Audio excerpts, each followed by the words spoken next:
Rusia y Ucrania son conocidos como el granero de Europa y no es casualidad, pues entre ambos países concentran el 30% de las exportaciones mundiales de trigo y el 20% del comercio de maíz.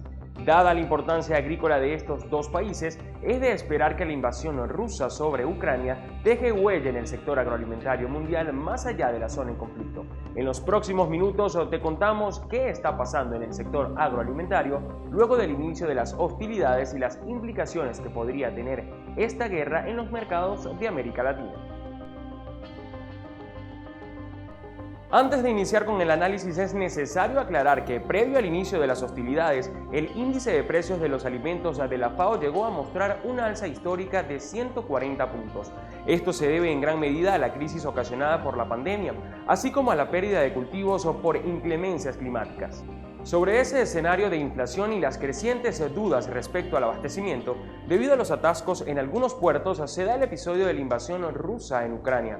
Y como ya lo mencionamos, estos dos países tienen gran importancia en el mercado mundial de granos, sobre todo en Europa, Oriente Medio y el norte de África. Solo por citar algún ejemplo.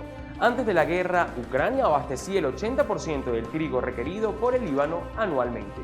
Por lo tanto, no es de extrañar que la guerra causara un rally en los precios de los cereales en el mercado internacional. Materias primas como el trigo, el maíz y la cebada aumentaron su cotización en la primera semana del conflicto un promedio de 27%. Por su parte, en la Bolsa de Materias Primas de Chicago, el contrato de futuro de trigo más negociado subió más de 50%. Estos aumentos tan pronunciados en tan poco tiempo son originados por los bloqueos a los puertos ucranianos y la inestabilidad interna producida por el conflicto. Del lado ruso, país que abastece el 19% del trigo en el mundo, juegan en contra las sanciones de los países occidentales, entre las que se encuentra la desconexión parcial de esa nación del principal sistema de pagos interbancarios, lo que impide a los operadores negociar en el exterior. Ahora bien, la pregunta que surge en medio de toda esta situación es cuál será el impacto de la guerra en Latinoamérica, y hasta ahora las opiniones de los analistas son divergentes sobre el corto plazo.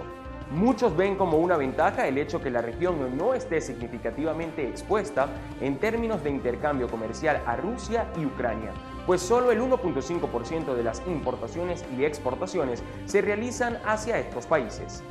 Además, países como Colombia y Paraguay se encuentran en la búsqueda de nuevos destinos para sus mercancías. En el caso de Paraguay, previo a la guerra, el país exportaba a Rusia el 20% de la carne comercializada en el exterior. Algunos pronósticos también ven en la guerra una oportunidad para que países como Brasil o Argentina amplíen sus exportaciones de maíz y trigo.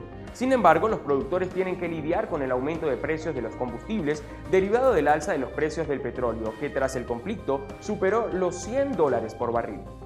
Otras voces apuntan que el alza de la materia prima perjudicará en gran medida a los países que más importan alimentos, mientras que las naciones productoras deberán enfrentar las presiones inflacionarias derivadas de la guerra y las que ya existen previo al conflicto. Bien, ahora existe otro reto a futuro y se trata de la escasez de fertilizantes. Y es que Rusia es el principal proveedor de fertilizantes en el mundo, abarcando el 13% del mercado global, lo que afecta en gran medida a Brasil, Argentina, Colombia y Paraguay, conocidos por ser compradores habituales. Entre esas cuatro naciones, Brasil es el que se encuentra más expuesto, ya que de acuerdo con el Ministerio de Agricultura, ese país importa el 85% de los fertilizantes que necesita para su producción agrícola. Y la situación se complica mucho más teniendo en cuenta el aumento de más del 100% en el precio de este producto con respecto al año pasado. La invitación está hecha para que te suscribas a nuestro canal de YouTube Agrotendencia TV, actives las notificaciones y sigas disfrutando de nuestro contenido.